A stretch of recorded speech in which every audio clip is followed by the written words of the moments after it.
There are plenty of tools and approaches for automated functional testing, as well as for load, performance, and stress testing of trading systems. But how do we find defects that only reveal themselves at the confluence of the functional and non-functional testing?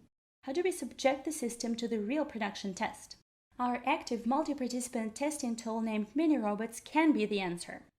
The tool has been developed to test trading platforms and market data systems. When it's in the system, it injects messages and captures feedback to emulate multiple participants' real traders' behavior using their algos spreading across many instruments and adapting to the change in market conditions. We use the tool for back-end testing and connect it to message gateways, APIs, and databases of systems being tested. GUI testing capabilities are supported too by plugins to other tools, for example Selenium. The test scripts are multi-threaded Java code.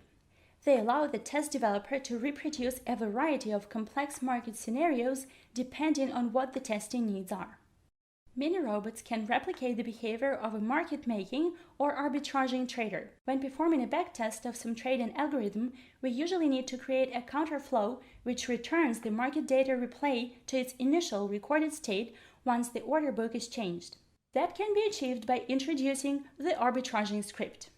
Mini-robots can emulate the logic of slicing algorithms, popular among institutional traders.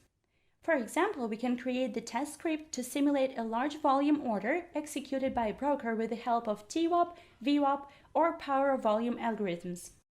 Using mini-robots, we can also simulate abusive market behavior, such as layering or painting the tape, so you can assess how your own algo will behave in the heat of competition against other systems, sending bursts of messages against the same liquidity.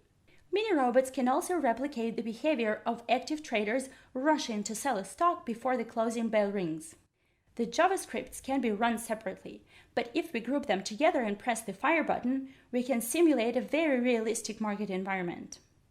To test a trading system, you need to run it alongside other trading systems. We fire multi-participant mini-robots test scripts and see how the flying sparks illuminate hidden defects in systems under test. Mini-robots is like fire.